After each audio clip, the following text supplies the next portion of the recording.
No man ever steps in the same river twice, for it's not the same river, and he's not the same man. Heraclitus.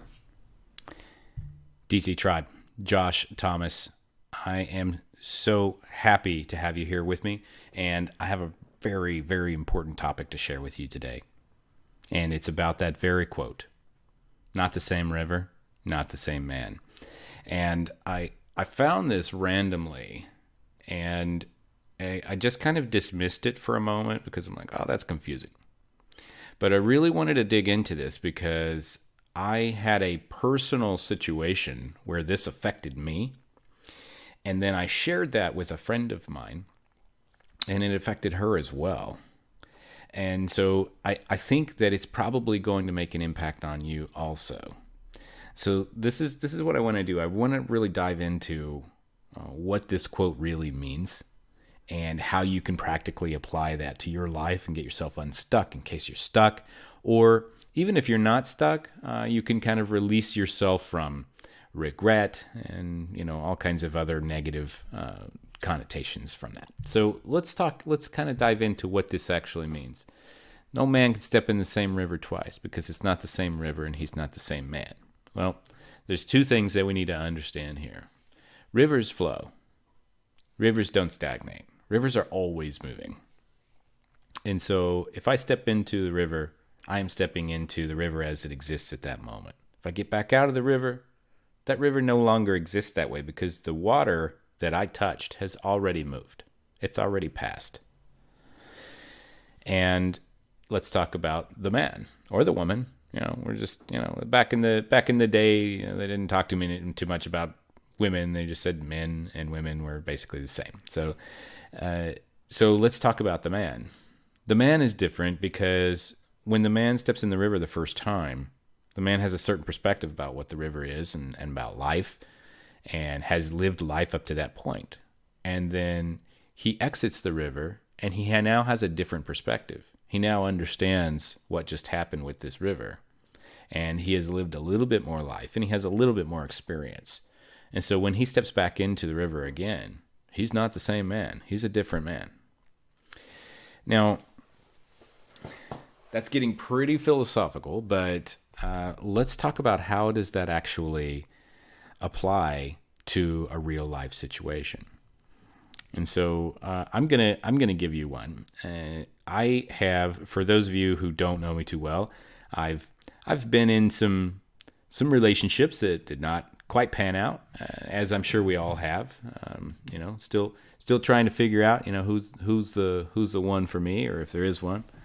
But in the meantime, I had opportunities to grow personally, and sometimes there were at least a couple of times where I did not choose to grow personally. I could have, but I was afraid. I was scared.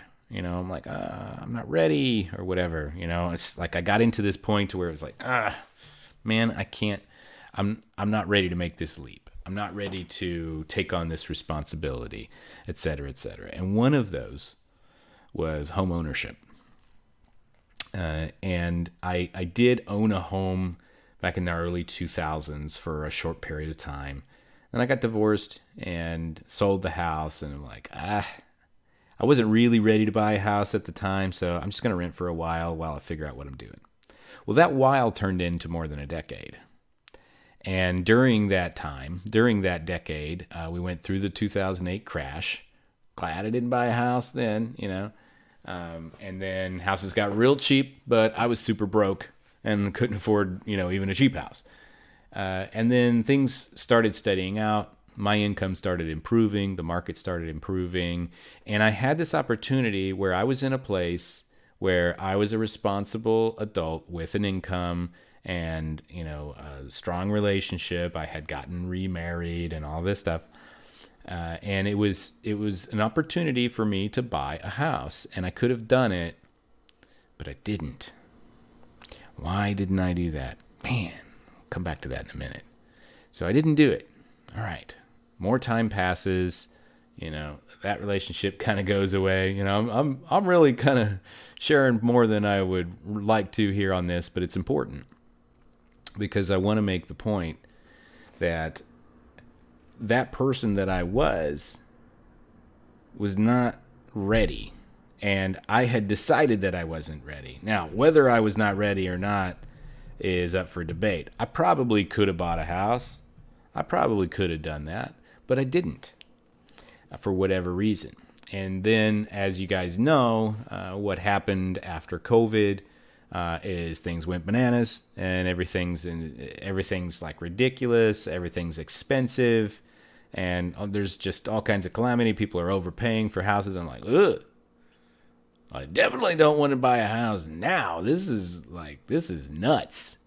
But I got put in a position to where, my living situation, I was seriously contemplating just being a homeless guy. Like, maybe I could just be a nomad. Maybe I could just drift around and stay on people's couches or something for a while. That'd be a cool life experience. Maybe I could write a book about that, couch surfing entrepreneur. Maybe I could live in Mexico for a while. Mexico's cheap. I've got friends there. And so I was just really thinking, well, what am I supposed to do with my life? Because the current living situation is going to change, and I got to do something. And I was kicking myself for not having bought a house 2 years ago, for not having bought a house 5 years ago, for not having bought a house 10 years ago. I was just kicking myself, man. And then I thought about it, because I was actually able to finally get a house under contract, and I way overpaid for it, but I'm happy. It's the house that I want, and it's better than the situation that I was in. And so, but I started thinking about it, and because I had this thought process in my head, and I said, man, I wish that I would have just nutted up and gotten a house 2 years ago, when I could have done that and things would have been reasonably priced. And then here's the key. Here's what happened. There, right after I had that thought, 1 second after I had that thought, I went back. I tried to think, I'm like, okay, where are we now? It's 2022.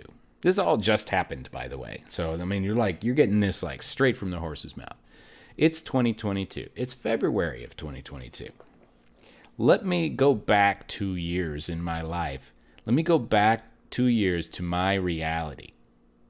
2 years ago, right before COVID hits, right as COVID is becoming a thing. Let me go back to that reality. And so I went back there, and I thought about where I was mentally and emotionally, and the relationship I was in, and the fragile state that I was dealing with at that time. And I'm looking at this person, because I am no longer that person. I'm looking at this person. I almost have pity for him. I feel so sorry for you, man. Life is so much better than what you see. Life is so much better than what you're doing to yourself and to your life right now. It's so much better than this. I just want to show you. But I can't. Because I'm not the same man. And that same man from 2 years ago could not have been the man that was just going to say, you know what, screw it. I'm just putting the money down, and I'm going to get a house, and I'm going to be a homeowner. He couldn't do it. He wasn't there. He wasn't the person he needed to be in order to be able to do that thing. And now I am. Let's talk about that river. Because the river keeps flowing. And at the time, that me, who no longer is, was flowing through a river that no longer exists. Because the river that that the former me was floating through at the time was basically like toxic sewage. It was horrible. It was bad, and it was only getting worse and worse and worse. I'll spare you the details, but it wasn't good. Okay, so what I'm getting at here is that river and that me, they were kind of intertwined, and they were kind of feeding off of each other, if you will.